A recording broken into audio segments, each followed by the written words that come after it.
ರಾಗಿ ಹಿಟ್ಟಿನಿಂದ ಮಾಡಿದ ಅಪ್ಪಂ ಇವತ್ತಿನ ರೆಸಿಪಿ. ಯಾವುದೇ ಸೋಡಾ ಹುಡಿ ಅಥವಾ ಈನೋ ಹಾಕದೆ ಮಾಡಿದ ಈ ದೋಸೆ ತುಂಬ ರುಚಿಯಾಗಿ ಬರ್ತದೆ. ಹಾಗಾದರೆ ಹೇಗೆ ಮಾಡುವುದನ್ನು ನೋಡುವ ನಾವು. ನಮಸ್ತೆ ಫ್ರೆಂಡ್ಸ್, ಗುಡ್ ಫುಡ್ ಲ್ಯಾಂಡ್ ಚಾನಲ್ಗೆ ನಿಮಗೆಲ್ರಿಗೂ ಸ್ವಾಗತ. ಇಲ್ಲಿ ನೋಡಿ, ನಾನು ಒಂದು ತೆಂಗಿನಕಾಯಿಯನ್ನು ಹೊಡೆದು ಅದರ ನೀರು ತೆಗೆದು ಇಟ್ಟಿದ್ದೇನೆ. ಇದು ತಕ್ಷಣಕ್ಕೆ ಯೂಸ್ ಮಾಡಲಿಕ್ಕೆ. ಈಗ 2 ಕಪ್ಪಿನಷ್ಟು ರಾಗಿ ಹಿಟ್ಟು, ಒಂದೇ ಕಪ್ಪು ಎಲ್ಲ ಅಳತೆಗೂ ನಾನು ಉಪಯೋಗಿಸಿದ್ದೇನೆ. 1 ಕಪ್ಪಿನಷ್ಟು ಕುಚ್ಚಲಕ್ಕಿ ಹಾಕ್ತಾ ಇದ್ದೇನೆ ನಾನು, ಅಥವಾ ಬೆಳ್ತಿಗೆ ಅನ್ನ ಇದ್ದರೆ ಅದು ಸಹ ಆಗ್ತದೆ. ನೋಡಿ, 1 ಕಪ್ಪು ಫ್ರೆಶ್ ತೆಂಗಿನ ತುರಿ. ಈಗ ನಾನು ಹೊಡೆದೆ ನೋಡಿ ತೆಂಗಿನಕಾಯಿ, ಅದರದೇ ಇದು 1 ಬೌಲಿನಷ್ಟೇ. ಮತ್ತು ತೆಂಗಿನ ನೀರು, ಇದು ಈಗ ಒಡೆದದಷ್ಟೇ ಅದೇ ನೀರನ್ನು ನಾನು ಹಾಕಿದ್ದೇನೆ. ಅದೇ ರೀತಿ ಪುನಃ 1 ಕಪ್ನಷ್ಟು ನೀರು. ಸಾಧಾರಣ ಈಗ ತೆಂಗಿನ ನೀರು ಮತ್ತು ಇದು ಸೇರಿ 2 ಕಪ್ಪಿನಷ್ಟು ಆಗಿದೆ. ಇದನ್ನೊಂದು ಸಲ ಚೆನ್ನಾಗಿ ಮಿಕ್ಸ್ ಮಾಡುವ. ಸ್ವಲ್ಪ ಉಪ್ಪು ಸಹ ಹಾಕುವ ರುಚಿಗೆ. ನೋಡಿ, ಉಪ್ಪು ಹಾಕಿದ್ದೇನೆ. ಚೆನ್ನಾಗಿ ಮಿಕ್ಸ್ ಮಾಡಿ ಒಂದು 10 ನಿಮಿಷ ಹಾಗೆಯೇ ನಾವು ಇಟ್ಟು ಬಿಡುವ ಇದನ್ನು. ನೋಡಿ, ಈಗ 10 ನಿಮಿಷ ಆಗಿದೆ. ಈಗ ನಾನಿದನ್ನು ಮಿಕ್ಸಿ ಜಾರಿಗೆ 2 ಸಲ ಹಾಕ್ತೇನೆ. ಒಂದೇ ಸಲ ನುಣ್ಣಗೆ ಆಗಲಿಕ್ಕೆ ಆಗೋದಿಲ್ಲ, ಅದು ತುಂಬ ಇದೆ. ಹಾಗಾಗಿ 2 ಸಲ ಹಾಕ್ತೇನೆ ನಾನು. ಈಗ ಒಂದು ಅರ್ಧ ಭಾಗ ಇದರಲ್ಲಿ ಹಾಕಿ ನುಣ್ಣಗೆ ರುಬ್ಬಿ ತರ್ತೇನೆ. ನೋಡಿ, ನಿಮಗೇನಾದರೂ ಈ ವಿಡಿಯೋ ಇಷ್ಟ ಆಯಿತು ಅನಿಸಿದರೆ ದಯವಿಟ್ಟು ಲೈಕ್ ಮಾಡಿ ಫ್ರೆಂಡ್ಸ್. ಮೊದಲನೇ ಬಾರಿ ನೋಡುವ ವೀಕ್ಷಕರಾದರೆ ಸಬ್ಸ್ಕ್ರೈಬ್ ಮಾಡಿ, ಹಾಗೂ ಫ್ಯಾಮಿಲಿ ಫ್ರೆಂಡ್ಸಿಗೆ ಶೇರ್ ಮಾಡೋದನ್ನು ಮರಿಬೇಡಿ. ಇದನ್ನು ನೋಡಿ, ನಾನೊಂದು ಪಾತ್ರೆಗೆ ಹಾಕ್ತಾ ಇದ್ದೇನೆ. ಯಾಕಂದರೆ ಇದು ನಮ್ಮ ಫರ್ಮೆಂಟ್ ಆಗಲಿಕ್ಕೆ ನಮಗೆ ಓವರ್ನೈಟ್ ಇಡಲಿಕ್ಕಿದೆ. ನೋಡಿ, ಸೆಕೆಂಡ್ ಬ್ಯಾಚ್ ಇದನ್ನು ಸಹ ನಾನು ಪೂರ್ಣ ಹಾಕಿ ಈಗ ನುಣ್ಣಗೆ ರುಬ್ತೇನೆ. ನೀರು ಹಾಕುವ ಅಗತ್ಯ ಇಲ್ಲ ನಮಗೆ, ಅದರಲ್ಲೇ ಇದೆ ನೀರು. ನೋಡಿ, ಇಷ್ಟು ದಪ್ಪ ಇದೆ. ಇನ್ನು ನಾವು ನೋಡಿ ನೀರು ಹಾಕುವ. ಸ್ವಲ್ಪ ಮಿಕ್ಸಿ ತೊಳೆದ ನೀರನ್ನು ಹಾಕಿದರೆ ಸಾಕಾಗ್ತದೆ.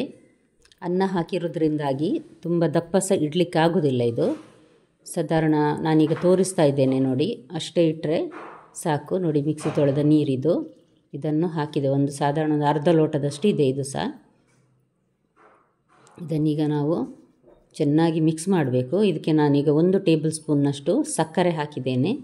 ನೋಡಿ, ಈ ರೀತಿ ಚೆನ್ನಾಗಿ ಮಿಕ್ಸ್ ಮಾಡುವ. ಒಂದು 5 ರಿಂದ 7 ನಿಮಿಷ ಈ ರೀತಿ ಮಿಕ್ಸ್ ಮಾಡಿ.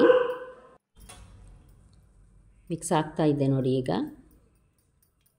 ಅನ್ನ ಹಾಕಿದ್ರಿಂದ ಮರುದಿನ ಹಿಟ್ಟು ಚೆನ್ನಾಗಿ ಫರ್ಮೆಂಟ್ ಆಗಿ ಬರುವಾಗ ದಪ್ಪ ಆಗಿರ್ತದೆ. ನೋಡಿ, ಇಷ್ಟು ನೀರಾಗಿಟ್ಟರೆ ಸಾಕು, ತುಂಬ ದಪ್ಪ ಸಹ ಬೇಡ. ಇದನ್ನು ನಾನೀಗ ಮುಚ್ಚಿ ಓವರ್ನೈಟ್ ರಾತ್ರಿ ಪೂರ ಹುದುಗಲಿಕ್ಕೆ ಇಡ್ತೇನೆ. ನಾನಿದನ್ನು ಒಂದು ಟವಲ್ ಮುಚ್ಚಿ ಇಡ್ತೇನೆ. ನೋಡಿ, ಮರುದಿನ ಬೆಳಿಗ್ಗೆ ಎಷ್ಟು ಚೆನ್ನಾಗಿ ಬಂದಿದೆ ನೋಡಿ. ಅರ್ಧ ಪಾತ್ರೆಯಲ್ಲಿ ಇಟ್ಟಿದ್ದೆ ನಾನು, ಎಷ್ಟು ಚೆನ್ನಾಗಿ ಬಂದಿದೆ ನೋಡಿ. ಚೆನ್ನಾಗಿ ಫರ್ಮೆಂಟ್ ಆಗಿದೆ ಇದು. ದೋಸೆಗೆ ನಾವು ಯಾವುದೇ ಸೋಡಾ ಹುಡಿ ಅಥವಾ ಈನೋ ಏನೂ ಹಾಕಲಿಲ್ಲ ಇದಕ್ಕೆ ನಾನು. ಆದರೂ ಎಷ್ಟು ಚೆನ್ನಾಗಿ ಬಂದಿದೆ ಅಲ್ಲ, ನೋಡಿದ್ರಲ್ಲ ನೀವೇ. ನೀವು ಒಮ್ಮೆ ಟ್ರೈ ಮಾಡಿ ನೋಡಿ ಫ್ರೆಂಡ್ಸ್. ರಾಗಿ ಆರೋಗ್ಯಕ್ಕೆ ಕೂಡ ಒಳ್ಳೆಯದು. ಈಗ ಇದಕ್ಕೊಂದು ರುಚಿಯಾದ ಚಟ್ನಿ ಮಾಡುವ. 1 ಬೌಲಿನಷ್ಟು 1 ಕಪ್ ತೆಂಗಿನ ತುರಿ, 1 ಇಂಚಿನಷ್ಟು ಶುಂಠಿ, ಇದು ದೊಡ್ಡ ಬೆಳ್ಳುಳ್ಳಿ, ಅದರಿಂದ 2 ಹಾಕಿದ್ದೇನೆ. ಒಂದು 3-4 ಹಾಕ್ಬೋದು. ಸ್ವಲ್ಪ ಹುಳಿ, 1 ಬೀಜ ಹೇಳ್ತೇವಲ್ಲ ಹಾಗೆ, 2 ಟೇಬಲ್ ಸ್ಪೂನ್ನಷ್ಟು ಹುರಿಗಡಲೆ, ಇದು ಹಾಕಿದರೆ ರುಚಿ ಇನ್ನಷ್ಟು ಒಳ್ಳೆಯದಾಗ್ತದೆ. ಕಾಯಿ ಮೆಣಸು ಖಾರಕ್ಕೆ ಬೇಕಾದಷ್ಟು ನೋಡಿ ಹಾಕ್ಬೋದು, ನಮಗೆ 1 ಸಾಕು. ಸ್ವಲ್ಪ ಉಪ್ಪು ರುಚಿಗೆ. ಸ್ವಲ್ಪ ನೀರು ಹಾಕಿ ನಾನು ಮೊದಲೊಂದು ಸಲ ಇದನ್ನು ರುಬ್ತೇನೆ. ನಂತರ ಸ್ವಲ್ಪ ನೀರು ಹಾಕಿ ರುಬ್ಬಿ ತಂದಿದ್ದೇನೆ. ನೋಡಿ, ಚಟ್ನಿ ರೆಡಿಯಾಗಿದೆ. ತುಂಬ ನುಣ್ಣಗೆ ಮಾಡೋದು ಸಹ ಬೇಡ ಈ ಚಟ್ನಿಯನ್ನು. ಇದಕ್ಕೊಂದೀಗ ಒಗ್ಗರಣೆ ಹಾಕುವ. ಮಿಕ್ಸಿ ತೊಳೆದ ನೀರು ಸ್ವಲ್ಪ ಹಾಕಿದ್ದೇನೆ ನಾನು ಇದಕ್ಕೆ. 4 ಮಂದಿಗೆ ಇದು ಸರಿಯಾಗ್ತದೆ ಚಟ್ನಿ. ನೋಡಿ, 2 ಚಮಚದಷ್ಟು ತೆಂಗಿನ ಎಣ್ಣೆ, ಅರ್ಧ ಚಮಚ ಸಾಸಿವೆ, ಒಂದು ಅರ್ಧ ಚಮಚ ಜೀರಿಗೆ. ಸಾಸಿವೆ ಚಟಪಟ ಅನ್ನುವಾಗ ಜೀರಿಗೆ ಹಾಕಿದ್ರಾಯಿತು. ಸ್ವಲ್ಪ ಕರಿಬೇವು ಹಾಕುವ. ಈಗ ಗ್ಯಾಸ್ ಆಫ್ ಮಾಡಿದೆ ನಾನು. ಕರಿಬೇವು ಹಾಕಿ ಚಟ್ನಿ ನೋಡಿ ರೆಡಿ ಆಯಿತು. ಒಗ್ಗರಣೆ ಚಟ್ನಿಗೆ ಹಾಕ್ತಾ ಇದ್ದೇನೆ ನೋಡಿ. ರುಚಿಯಾದ ಚಟ್ನಿ. ಇದೊಮ್ಮೆ ಮಾಡಿ ನೋಡಿ ಫ್ರೆಂಡ್ಸ್, ಗೊತ್ತಾಗ್ತದೆ ನಿಮಗೆ ಎಷ್ಟು ರುಚಿಯಾಗಿ ಬರ್ತದೆ ಅಂತ. ನೋಡಿ, ಈಗ ನಾನು ದೋಸೆ ಅಂದರೆ ಆಪಂ ಹಾಕ್ತಾ ಇದ್ದೇನೆ ನೋಡಿ. ನಡುವೆ ಸ್ವಲ್ಪ ದಪ್ಪ ಜಾಸ್ತಿ ಬೇಕನ್ನಿಸಿದವರು ಹಾಕುವಾಗಲೇ ಸ್ವಲ್ಪ ಅಲ್ಲಿ ಹಿಟ್ಟನ್ನು ಉಳಿಸಿದರೆ ದಪ್ಪಾಗಿ ಬರ್ತದೆ ನಡುವೆ. ಸುತ್ತ ನಾನು ಸ್ವಲ್ಪ ತುಪ್ಪ ಹಾಕಿದೆ. ಹಾಕದೆ ಸಹ ಮಾಡ್ಬೋದು. ಎಷ್ಟು ಚೆನ್ನಾಗಿ ಬಂದಿದೆ ನೋಡಿ. ದೋಸೆ ನೋಡುವಾಗಲೇ ಗೊತ್ತಾಗ್ತದಲ್ಲ ಎಷ್ಟು ಸಾಫ್ಟಾಗಿದ್ದು, ಎಷ್ಟು ಚೆನ್ನಾಗಿ ಬಂದಿದೆ.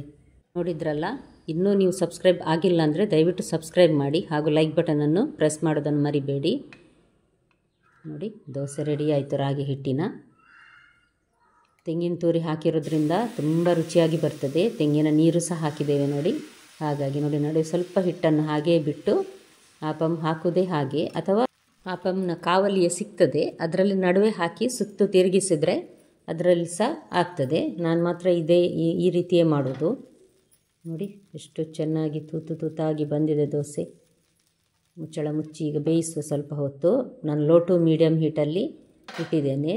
ಕಬ್ಬಿಣದ ಕಾವಲಿದು. ಜಾಸ್ತಿ ಹೀಟ್ ಇಟ್ಟರೆ ಸಹ ಸ್ವಲ್ಪ ಸುಟ್ಟು ಹೋಗ್ತದೆ, ಅದಕ್ಕೋಸ್ಕರ. ಈ ದೋಸೆಯನ್ನು ನಾವು ಕ್ರಿಸ್ಪಾಗಿ ಕೂಡ ಮಾಡಬಹುದು. ನಾನು ಮಾತ್ರ ಸಾಫ್ಟ್ ದೋಸೆಯೇ ತೆಗೆದುಕೊಂಡಿದ್ದೇನೆ. ಹಾಗಾದರೆ ನಿಮಗೆ ಈ ವಿಡಿಯೋ ಇಷ್ಟ ಆಯಿತು ಅಂತ ತಿಳ್ಕೊಳ್ತೇನೆ ಫ್ರೆಂಡ್ಸ್.